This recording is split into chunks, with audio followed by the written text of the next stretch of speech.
तो बिहार के अंदर भूमि सर्वे का काम चल रहा है और भूमि सर्वे के काम में जो भी अमीन सर्वे करने के लिए आपके ज़मीन आपके प्लॉट पर पहुंचते हैं, वो सही करते हैं या गलत करते हैं, सही तरीके से मापी करते हैं या गलत तरीके से मापी करते हैं, इसकी जानकारी आपको नहीं होती है।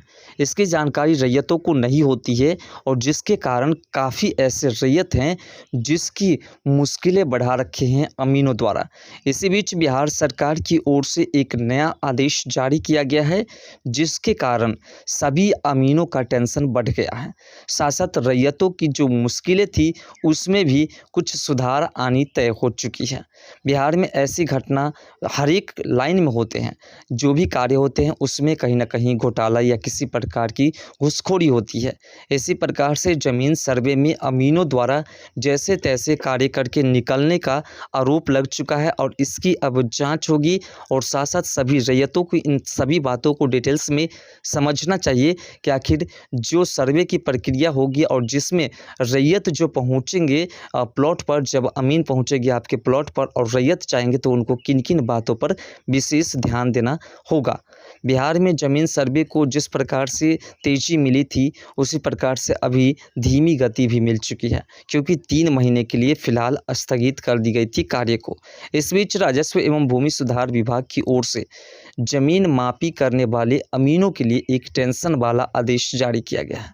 शुक्रवार 25 अक्टूबर को राजस्व एवं भूमि सुधार विभाग के अपर मुख्य सचिव दीपक कुमार सिंह ने बैठक की थी। बैठक में जो उसने राजस्व संबंधित विषयों की समीक्षा हुई और बैठक में पाया गया कि ई मापी का डिस्पोजल रेट बढ़ा है, लेकिन उसे और बढ़ाने की ज़रूरत है। जो डिस्पोजल बढ़ा है ई मापी की, उसको और अधिक बढ़ाने की ज़रूरत है, तभी सारे के सारे कार्य सफल होंगे। बैठक में निर्णय लिया गया कि हर अमीन के काम की जांच की जाए, क्योंकि काफ़ी ऐसे क्षेत्र हैं जहां पर अमीनों द्वारा नापी की गई है तो किसी के रकबे को बढ़ा दी गई है तो किसी के रकबे को कम कर दी गई है। इसी सभी बातों को ध्यान में देते हुए बिहार सरकार का आदेश जारी हुआ है। साथ साथ भू राजस्व मंत्री और उसके जो सचिव हैं उन सभी का आदेश जारी हुआ है कि जितनी जल्द हो सके सभी अमीनों के कार्यों की जाँच की जाए और वो तय मापदंडों एवं विभागीय दिशा निर्देश के अनुरूप है या नहीं, इस बात की जानकारी जुटाई जाए। अमीनों की ओर से की जा रही मापी की संख्या से भी विभाग खुश नहीं है। इसमें और वृद्धि करने के लिए कहा गया है, यानी कि तेज़ी होनी चाहिए लेकिन गलत नहीं होनी चाहिए। अपर मुख्य सचिव दीपक कुमार सिंह ने कहा कि रिजेक्ट किए गए आवेदनों में से सैंपल लेकर के जांच करें कि आवश्यकता है कि उसका रिजेक्ट करने का या नहीं। यानी कि कुछ ऐसे रैयत हैं जिसके कागजातों को रिजेक्ट कर दिया गया है, तो ऐसे कंडीशंस में बिहार सरकार का आदेश है कि जो भी रिजेक्टेड पेपर है उसकी जांच की जाए कि वाकई में वो उसका आधार सही है या गलत है, रिजेक्ट क्यों किया गया है। ऑनलाइन आ रहे आवेदनों में बड़ी संख्या में आवेदन अंचल स्तर पर अस्वीकृत किए जा रहे हैं। अब तक प्राप्त आवेदनों में से 1/4 आवेदन के अस्वीकृत होने के कारण यह निर्णय लिया गया है। यानी कि आवेदन लोग करते हैं और उसमें से 1/4 यानी कि अगर एक को 4 भाग में बांट देते हैं तो ऐसे में 4 भाग जो है उसका 3 भाग कहीं न कहीं रिजेक्ट कर दिया जा रहा है।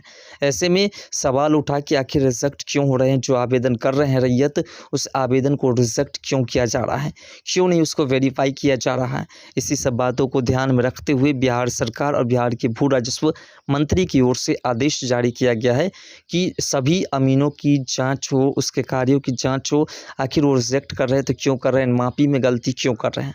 बैठक में यह भी निर्देश दिया गया कि जिलावार अमीनों के कार्य का आउटपुट निकाला जाए, ताकि यह पता चल सके कि एक अमीन 1 महीने में औसत कितनी मापी कर रहा है। विभाग के आईटी सेक्शन को कहा गया है कि ई मापी पोर्टल पर यह सूचना डाले कि रैयत मापी में अपना मोबाइल नंबर डाले, साइबर कैफ का नहीं। यानी कि कुछ लोग हैं जो आवेदन करते हैं तो आवेदन वक्त में अपना मोबाइल नंबर ना डाल करके साइबर कैफ वाले का मोबाइल नंबर डाल देते हैं, जिसके कारण भी दिक्कत होती है।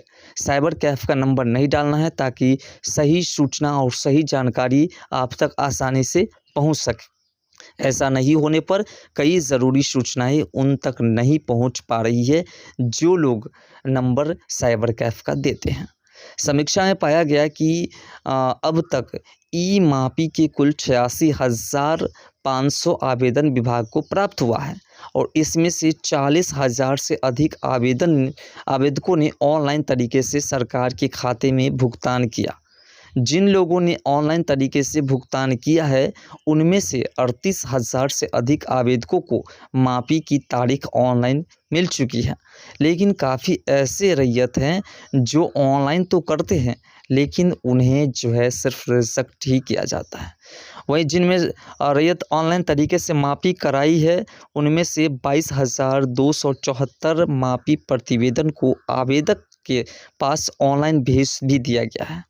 बाकी जो बचे हुए हैं उसे भेजने की प्रक्रिया भी शुरू है, लेकिन और भी ऐसे हैं जिसे जो है अंचल अधिकारी के स्तर पर लंबित कर दी गई है। देखिए, अगर आपको ज़मीन मापी के लिए ऑनलाइन आवेदन करना होता है ताकि हम सरकारी अमीन से ही अपनी ज़मीन की मापी करवाएं, तो ऐसे कंडीशंस में आपको कुछ पेमेंट करने होते हैं और आप पेमेंट भी कर देते हैं और उसके बाद भी आपके ज़मीन का जो है मापी करने के लिए नहीं आकर के बल्कि आपके आवेदन को अस्वीकृत कर दिया जाता है।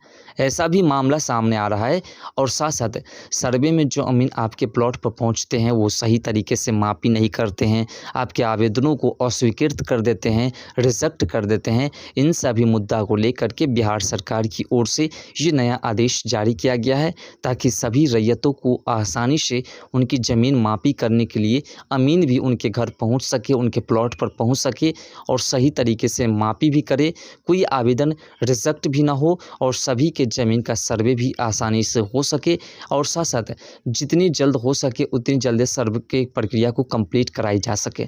क्योंकि 2025 में विधानसभा चुनाव है और विधानसभा चुनाव से पहले सर्वे की प्रक्रिया अगर कंप्लीट हो जाती है तो शायद यह आसान होगा, क्योंकि अगर 2025 में बिहार के मुख्यमंत्री कोई दूसरा बन जाते हैं तो शायद सर्वे की प्रक्रिया में कुछ नया फेरबदल हो सकता है। हो सकता है कि आपके जो कागजात आज बिहार सरकार द्वारा उपलब्ध कराए जा रहे हैं वो कागजात अगला दिन हो करके आपको नहीं उपलब्ध कराया जाए। इसी सब मुद्दों को लेकर के बिहार सरकार चाहती है कि जितनी जल्द हो सके सर्वे की प्रक्रिया को कंप्लीट की जा सके और आसानी से तो बिहार के जितने भी रैयत हैं जो ऑनलाइन आवेदन करते हैं और जितनी जल्द हो सके वो चाहते हैं कि हमारी ज़मीन की मापी करने के लिए सरकारी अमीन उपलब्ध हो, तो उन सभी को आवेदन करने में कोई दिक्कत अब नहीं है। आप आसानी से अब आवेदन कर सकते हैं। आप पेमेंट भी, क्योंकि पेमेंट को लेकर के लोगों को दिक्कतें होती है, तो आप आसानी से अब आवेदन और पेमेंट कर सकते हैं। आपकी ज़मीन की मापी होगी क्योंकि उसकी जांच की प्रक्रिया शुरू हो चुकी है।